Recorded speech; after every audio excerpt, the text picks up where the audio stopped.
পৃথিবীতে এমন কিছু দেশ রয়েছে যেগুলোর সৌন্দর্য আমাদেরকে বিশেষভাবে আকৃষ্ট করে। এমনই একটি দেশ হলো মালদ্বীপ। এটি এশিয়া ও মুসলিম বিশ্বের সবচেয়ে ছোট দেশ, যা ভারত মহাসাগরের নীল জলরাশির মাঝে প্রায় 1200টি প্রবাল দ্বীপ নিয়ে 90,000 বর্গ কিলোমিটার সমুদ্র এলাকা জুড়ে বিস্তৃত। দেশটি তার অসাধারণ প্রাকৃতিক সৌন্দর্য, স্বচ্ছ স্ফটিক নীল জলরাশি, সাদা বালুর সমুদ্র সৈকত ও মনোমুগ্ধকর পরিবেশের জন্য বিশ্বজুড়ে অধিক পরিচিত। শতভাগ মুসলিমের দেশ মালদ্বীপ নিয়ে বিস্তারিত আলোচনা করা হবে আক্তারিজের আজকের এই পর্বে। সম্পূর্ণ ভিডিওটি দেখতে সঙ্গে থাকুন, আর আপনি যদি চ্যানেলটিতে নতুন হয়ে থাকেন তবে অবশ্যই চ্যানেলটি সাবস্ক্রাইব করুন। মালদ্বীপ দক্ষিণ এশিয়ার একটি স্বাধীন ও সার্বভৌম দ্বীপ রাষ্ট্র, যার সরকারি নাম রিপাবলিক অব মালদ্বীপ এবং এই দেশের রাজধানী হলো মালে। ঐতিহাসিকভাবে যা মালদ্বীপ দ্বীপপুঞ্জ নামে পরিচিত।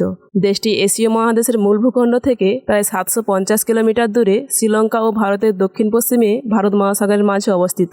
মালদ্বীপ 26টি অ্যাটলে নিরক্ষরেখা বরাবর উত্তরের ইলাভান্ডিপ্পো লঘু অ্যাটল থেকে দক্ষিণে আদ্দু অ্যাটল পর্যন্ত দৈর্ঘ্যে প্রায় 750 কিলোমিটার এবং পূর্ব ও পশ্চিমে প্রস্থে প্রায় 120 কিলোমিটার পর্যন্ত বিস্তৃত। অ্যাটল হলো গোলাকৃতির প্রবাল প্রাচীর, যা সাধারণত একটি লেগুন ঘিরে থাকে। এই দেশের মোট স্থলভাগের আয়তন মাত্র 298 বর্গ কিলোমিটার, তবে এটি ভারত মহাসাগরের প্রায় 90,000 বর্গ কিলোমিটার সমুদ্র এলাকা জুড়ে বিস্তৃত। মালদ্বীপের গড় উচ্চতা সমুদ্রপৃষ্ঠ থেকে 1.5 মিটার এবং সর্বোচ্চ উচ্চতা মাত্র 2.4 মিটার, যা দেশটিকে বিশ্বের সর্বনিম্ন উচ্চতার দেশ করে তুলেছে। এই দেশের 99% এলাকায় জলাভূমি। এটি বিশ্বের একমাত্র দেশ যার স্থলভাগ 1%-এরও কম। আয়তনের দিক থেকে মালদ্বীপ বিশ্বের 9ম ক্ষুদ্রতম দেশ এবং একই সাথে এশিয়া ও মুসলিম বিশ্বের সবচেয়ে ছোট দেশ। দেশটি এতটাই ছোট যে এটি আয়তনে ভারতের পশ্চিমবঙ্গ রাজ্যের কলকাতা জেলার থেকে মাত্র 92 বর্গ কিলোমিটার বড় এবং বাংলাদেশের রাজধানী ঢাকা মহানগরীর প্রায় আয়তনের সমান। যদিও দেশটির সমগ্র স্থলভাগ এককভাবে বিস্তৃত নয়, বরং দেশটির ছোট বড় সব মিলিয়ে প্রায় 1200টি প্রবাল দ্বীপ নিয়ে গঠিত। এর অধিকাংশ দ্বীপই জনবসতিহীন এবং প্রাকৃতিক সৌন্দর্য ও জীববৈচিত্র্যে ভরপুর। তবে এদেশের মাত্র 200টি দ্বীপে রয়েছে মানুষজনের বসবাস এবং 100টিরও বেশি দ্বীপে গড়ে উঠেছে বিশ্বমানের পর্যটন কেন্দ্র।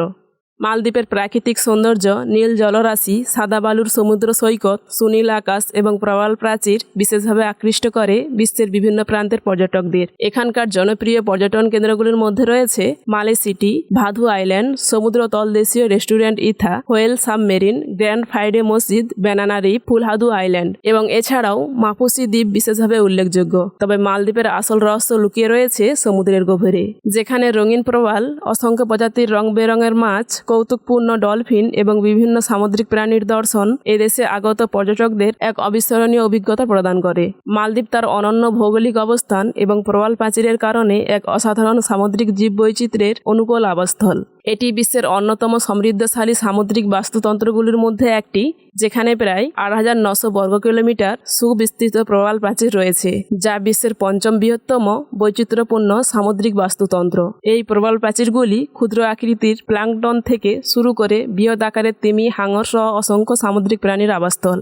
মালদ্বীপের জলভাগে প্রায় 180টিরও বেশি প্রবাল, 1100টি প্রজাতির রং বেরঙের মাছ, 5 ধরনের সামুদ্রিক কচ্ছপ, 400টি প্রজাতির শামুক ও ঝিনুক, 83টি প্রজাতির একাইনোডামস, 185টিরও বেশি প্রজাতির কাঁকড়া এবং 48টি প্রজাতির চিংড়ি লক্ষ্য করা যায়। এছাড়াও 21 প্রজাতির তিমি ও ডলফিন এবং বিভিন্ন প্রজাতির হাঙর দেখা যায়, যার মধ্যে তিমি ও হাঙর বিশেষভাবে উল্লেখযোগ্য।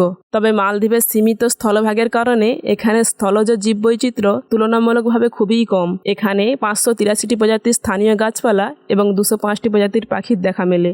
2022 সালের মালদ্বীপ সরকারের আদমশুমারি অনুযায়ী এদেশের মোট জনসংখ্যা ছিল 5,15,132 জন। দেশটির প্রধান ধর্ম ইসলাম এবং ভাষা হল দিবেহি। বর্তমানে মালদ্বীপের সমস্ত মানুষই মুসলিম এবং রাষ্ট্রীয়ভাবে সকল নাগরিকের মুসলিম হওয়া বাধ্যতামূলক। দেশটিতে প্রকাশ্যে ইসলাম ব্যতীত অন্য কোনো ধর্মের প্রচার বা চর্চা আইনতভাবে নিষিদ্ধ। জনসংখ্যার দিক থেকে এটি পৃথিবীর 167তম এবং এশিয়া মহাদেশের দ্বিতীয় স্বল্প ও কম জনবসতিপূর্ণ দেশ। তবে এটি বিশ্বের সবচেয়ে ঘন জনবসতিপূর্ণ দেশগুলোর মধ্যে একটি। জনঘনত্বের বিচারে মালদ্বীপ পৃথিবীর 7ম স্থানে রয়েছে, যেখানে প্রতি বর্গ কিলোমিটারে 1719 জন মানুষের বসবাস। এদেশের মানুষজনের 99 ভাগই শিক্ষিত, যা দক্ষিণ এশিয়ার দেশগুলোর থেকে সবচেয়ে বেশি। মালে হলো মালদ্বীপের রাজধানী এবং সবচেয়ে জনবহুল শহর। রাজধানী মালেতে সমগ্র দেশের অর্ধেকের কাছাকাছি বা 2,11,808 জন মানুষের বসবাস রয়েছে, যেখানে প্রতি বর্গ কিলোমিটারে 19,000 মানুষ একত্রে বসবাস করেন। ঐতিহ্যগতভাবে রাজধানী মালেকে রাজার দ্বীপ বলা হয়ে থাকে। মূলত এখান থেকেই মালদ্বীপের প্রাচীন রাজবংশগুলি দেশটির শাসনকার্য পরিচালনা করতেন। মালদ্বীপের ইতিহাস বহু শতাব্দীর প্রাচীন এবং বৃহত্তর ভারতীয় উপমহাদেশ, দক্ষিণ পূর্ব এশিয়া ও ভারত মহাসাগরীয় এলাকাসহ পূর্ব আফ্রিকার আশেপাশের অঞ্চলের ইতিহাসের সাথে গভীরভাবে সম্পর্কিত। প্রত্নতাত্ত্বিক তথ্য অনুযায়ী আজ থেকে প্রায় 3 থেকে 3,500 বছর আগে এখানে প্রথম মানববস্তি গড়ে উঠেছিল। খ্রিস্টীয় প্রথম শতকে রোমানদের সমুদ্রপথ দিক নির্দেশনায় ও দ্বিতীয় শতকে টলেমির লেখালেখিতে মালদ্বীপের উল্লেখ পাওয়া যায়। এছাড়াও বিশ্ববিখ্যাত মুসলিম পর্যটক ইবনে বতুতার লেখাতেও মালদ্বীপের উল্লেখ রয়েছে। ইতিহাসবিদদের ধারণা অনুযায়ী খ্রিস্টপূর্ব 3য় শতকে সম্রাট অশোকের সময়কালে বা তারও আগে বৌদ্ধ ধর্ম প্রবেশ করেছিল মালদ্বীপে এবং একটানা 1000 বছরের বেশি সময় ধরে বৌদ্ধরা এই অঞ্চলে প্রভাব বিস্তার করেছিল। ঐতিহাসিক নথিপত্র এবং প্রত্নতাত্ত্বিক আবিষ্কারগুলো থেকে এর যথেষ্ট প্রমাণ পাওয়া যায়। এছাড়াও এখানকার স্থানীয় ভাষা দিভেই ভাষার প্রাচীন রূপ এবং বর্তমান সময়ের কিছু দ্বীপের নাম থেকে জানা যায় যে অতীতে দেশটি সম্পূর্ণভাবে একটি বৌদ্ধ রাষ্ট্র ছিল। কিন্তু অতীতের এই বৌদ্ধ রাষ্ট্রটি আজকের শতভাগ মুসলিম দেশে কিভাবে পরিণত হয়েছিল? বৌদ্ধ ধর্মাবলম্বী মালদ্বীপ কিভাবে শতভাগ মুসলিম দেশে পরিণত হয়েছিল তা জানতে হলে এদেশের ইতিহাস এবং অবস্থান জানাটা খুবই জরুরি। ভৌগোলিকভাবে মালদ্বীপ ভারত মহাসাগরের বাণিজ্যিক কৌশলগত পথে অবস্থিত হওয়ায় প্রাচীনকাল থেকেই এই অঞ্চলের সাথে উত্তর পূর্ব আফ্রিকা, দক্ষিণ পূর্ব এশিয়া এবং আরব উপদ্বীপের সাথে বাণিজ্যিক সম্পর্ক ছিল। দীর্ঘদিন যাবৎ আরব উপদ্বীপের সাথে বাণিজ্যিক সম্পর্ক থাকার কারণে মূলত আরবদের মাধ্যমে 1125 খ্রিস্টাব্দে ইসলাম ধর্ম প্রথম প্রবেশ করে মালদ্বীপে। তবে 1153 খ্রিস্টাব্দে বৌদ্ধ ধর্মের শেষ রাজা ধোবেমির ইসলাম ধর্ম গ্রহণ করার কারণে দেশটি একটি মুসলিম দেশে পরিণত হয়। এই ঐতিহাসিক ঘটনাটি মালদ্বীপের সংস্কৃতি, ঐতিহ্য এবং শাসন ব্যবস্থাকে পুরোপুরিভাবে বদলে দেয়। মূলত এই কারণেই মালদ্বীপ একটি বৌদ্ধ রাষ্ট্র থেকে ইসলামী রাষ্ট্রে রূপান্তরিত হয়। 1153 সাল থেকে 1953 সাল পর্যন্ত একটানা 800 বছর ধরে মালদ্বীপ বিভিন্ন সুলতান ও রাজবংশ দ্বারা শাসিত হয়। এই দীর্ঘ সময়কালে মালদ্বীপ একটি স্থিতিশীল মুসলিম সালতানাত হিসেবে টিকেছিল। যদিও দেশটি 1558 থেকে 1573 সাল পর্যন্ত প্রায় 15 বছর পর্তুগিজদের স্বল্পকালীন শাসনে ছিল, তবে স্থানীয় জনগণের বিদ্রোহের মুখে তারা বিতাড়িত হয়। পর্তুগিজ শাসন ছিল মালদ্বীপের ইতিহাসে একটি সংক্ষিপ্ত ঐতিহাসিক ঘটনা, কিন্তু রক্তাক্ত অধ্যায় ছিল। সপ্তদশ শতাব্দীতে ডাচরা যখন শ্রীলঙ্কা শাসন করেছিল তখন মালদ্বীপ তাদের প্রভাব বলয়ের অধীনে আসে। এরপর 1887 সালে ব্রিটিশরা ডাচদের হাঁটিয়ে মালদ্বীপে নিজেদের প্রভাব বিস্তার করতে থাকে এবং সম্পূর্ণভাবে দেশটি একটি ব্রিটিশ আশ্রিত রাজ্যে পরিণত করে। অবশেষে 26শে জুলাই 1965 সালে ইব্রাহিম নাসিরের নেতৃত্বে মালদ্বীপ স্বাধীনতা অর্জন করে এবং একই বছরের 21শে সেপ্টেম্বর দেশটি আন্তর্জাতিক জাতিসংঘে যোগদান করে। এছাড়াও দেশটি দক্ষিণ এশিয়া আঞ্চলিক সহযোগিতা সার্কের প্রতিষ্ঠিত সদস্য। বর্তমানে মালদ্বীপের সাথে ইসরায়েল ব্যতীত প্রায় 184টি দেশের সাথে কূটনৈতিক সম্পর্ক রয়েছে। মালদ্বীপের সরকার ব্যবস্থা একটি এককেন্দ্রিক রাষ্ট্রপতি শাসিত সাংবিধানিক প্রজাতন্ত্র, যেখানে রাষ্ট্রপতি হলেন একাধারে রাষ্ট্র ও সরকার প্রধান। এই দেশে নিজস্ব কোনো সেনাবাহিনী নেই। আয়তন ও জনসংখ্যায় দেশটি এতটাই সীমিত যে যেখানে একটি পূর্ণাঙ্গ সেনাবাহিনী গঠন ও রক্ষণাবেক্ষণ করা খুবই কঠিন এবং তা ব্যয় সাপেক্ষ। যদিও মালদ্বীপের পূর্ণাঙ্গ সেনাবাহিনী নেই, তবুও দেশটির নিজস্ব MNDF বা মালদ্বীপ ন্যাশনাল ডিফেন্স ফোর্স নামে একটি ছোট আকারে নিরাপত্তা বাহিনী রয়েছে। এই বাহিনীকেই সেনা, নৌ ও কোস্টগার্ডের দায়িত্ব একত্রে পালন করতে হয়। এছাড়াও দেশটির অভ্যন্তরীণ নিরাপত্তা, উপকূল রক্ষা, দুর্যোগ মোকাবেলা, সন্ত্রাস দমন, রাষ্ট্রপতির সুরক্ষা সহ প্রভৃতি কাজে নিয়োজিত থাকতে হয়। মালদ্বীপের অর্থনীতি প্রধানত পর্যটন এবং মৎস্য শিল্পের উপর অতিমাত্রায় নির্ভরশীল। 2025 সালের হিসাব অনুযায়ী দেশটির মোট জিডিপির পরিমাণ প্রায় 7.5 বিলিয়ন মার্কিন ডলার এবং মাথাপিছু আয় প্রায় 17,300 মার্কিন ডলার, যেখানে মাথাপিছু আয়ের দিক থেকে অন্যান্য সার্কভুক্ত দেশগুলোর তুলনায় উল্লেখযোগ্যভাবে বেশি।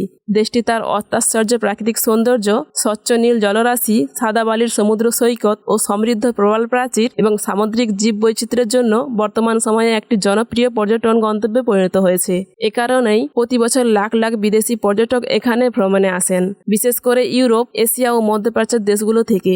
এদেশের জিডিপির প্রায় বেশিরভাগই এবং কর্মসংস্থানের একটি বিশাল অংশ সরাসরি পর্যটন খাত থেকে আসে। পর্যটন খাতের প্রসারে স্থানীয় বিমানবন্দর, সি প্লেন সার্ভিস ও উচ্চমানের হোটেল সুবিধা তৈরি হয়েছে দেশটিতে, যা দেশের অবকাঠামোগত উন্নয়নে ভূমিকা রাখে। অন্যদিকে মৎস্য শিল্প ঐতিহ্যগতভাবে মালদ্বীপের মানুষের অন্যতম প্রধান জীবিকা এবং এটি দেশটির দ্বিতীয় বৃহত্তম অর্থনৈতিক খাত। সামুদ্রিক মাছ ধরা এবং প্রক্রিয়াকরণ এই শিল্পের মূল ভিত্তি, যদিও পর্যটন এবং মৎস্য শিল্পের অর্থনীতি প্রধান চালিকা শক্তি। তবে মালদ্বীপ তার সীমিত কৃষিভিত্তিক উৎপাদন এবং শিল্প খাতের অভাবে খাদ্য ও অন্যান্য নিত্য প্রয়োজনীয় পণ্যের জন্য প্রায় সম্পূর্ণভাবে আমদানির উপর নির্ভরশীল। ভারত, চীন, সংযুক্ত আমিরাত ও সিঙ্গাপুর থেকে সবচেয়ে বেশি পরিমাণে পণ্য আমদানি করে থাকে মালদ্বীপ এবং এদেশে রপ্তানিকৃত পণ্যগুলির বেশিরভাগই থাইল্যান্ড, ভারত, জার্মানি, যুক্তরাষ্ট্র ও ফ্রান্সে রপ্তানি করা হয়ে থাকে। চলতি বছরের এপ্রিল মাসের হিসাব অনুযায়ী দেশটিতে বৈদেশিক মুদ্রা রিজার্ভ রয়েছে প্রায় 856 বিলিয়ন মার্কিন ডলার এবং এদেশের সরকারি মুদ্রা হল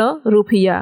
তবে সাম্প্রতিক বছরগুলিতে জলবায়ু পরিবর্তনের প্রভাব, বিশেষ করে সমুদ্রপৃষ্ঠের জলের উচ্চতা বৃদ্ধি এবং প্রবাল নিস্তেজ হওয়ার ঘটনা মালদ্বীপের অর্থনীতির জন্য একটি গুরুতর হুমকি হিসাবে আবির্ভূত হয়েছে, যা পর্যটন এবং মৎস্য শিল্প উভয় খাতকেই দীর্ঘমেয়াদী ঝুঁকির মধ্যে ফেলছে। তাই মালদ্বীপ সরকার এখন টেকসই পর্যটন ও সবুজ অর্থনীতির দিকে মনোযোগ দিয়ে দেশটিকে এগিয়ে নিয়ে চলেছে। মালদ্বীপের সংস্কৃতি একটি বৈচিত্র্যময় ও সমৃদ্ধশালী, যা শতাব্দীর পর শতাব্দী ধরে দক্ষিণ এশিয়া, আরব, পূর্ব আফ্রিকা ও শ্রীলঙ্কার সংস্কৃতির প্রভাবের সংমিশ্রণে গড়ে উঠেছে। ইসলাম হলো এখানকার সংস্কৃতির মূল ভিত্তি, যা মানুষের দৈনন্দিন জীবন, আচার-আচরণ, পোশাক-আশাক, ভাষা ও উৎসব পালনকে গভীরভাবে প্রভাবিত করে। মালদ্বীপের নিজস্ব ভাষা দিভেহি, যা সংস্কৃত, আরবি, সিংহলি, উর্দু ভাষার প্রভাবে গড়ে উঠেছে। পোশাকের দিক থেকে পুরুষেরা সাধারণত লুঙ্গি পরিধান করে থাকে এবং মহিলারা লিবাস নামে পরিচিত ঐতিহ্যবাহী পোশাক পরেন, যা উজ্জ্বল রঙের ও সুতার কারুকার্য করা হয়ে থাকে। খাবার দাবারের দিক থেকে মালদ্বীপের সংস্কৃতি একেবারে ভিন্ন। এদেশের মানুষজন খাবারের সাথে মাছ, বিশেষ করে টুনা, নারকেল ও চাল ব্যবহার করে থাকেন। গারুধিয়া নামে পরিচিত একটি মাছের ঝোল ও রুটি এবং মাছ ও নারকেল দিয়ে তৈরিকৃত এক ধরনের সালাদ স্থানীয়ভাবে যা মাথুনি নামে পরিচিত, এখানে খুবই জনপ্রিয় একটি খাবার। এছাড়াও মালদ্বীপের স্থাপত্য ও হস্তশিল্পেও ইসলামী ও দক্ষিণ এশিয়ার মিশ্রণ লক্ষ্য করা যায়। বিশেষ করে মসজিদের কাঠ ও প্রবালের খোদাই করা কাজ, নৌকা নির্মাণ ও শাখা ঝিনুকের তৈরিকৃত অলংকার এখানে সাধারণ দৃশ্য। এক কথায় মালদ্বীপের সংস্কৃতি, ধর্মীয় অনুশাসন, প্রাকৃতিক সৌন্দর্য ও ইতিহাসের এক অপূর্ব সংমিশ্রণ, যা দেশটির পরিচয়কে করে তুলেছে অনন্য ও আকর্ষণীয়। ভিডিওটি ভালো লাগলে লাইক ও শেয়ার করুন এবং ভিডিওটির সম্পর্কে যদি কোনো মন্তব্য থাকে তবে অবশ্যই কমেন্ট করুন। এমনই সব তথ্যবহুল ভিডিও পেতে চ্যানেলটি সাবস্ক্রাইব করে পাশে থাকা বেল আইকনটি ক্লিক করে রাখুন, যাতে পরবর্তী আপডেটের নোটিফিকেশনগুলি আপনি খুব সহজে পেতে পারেন।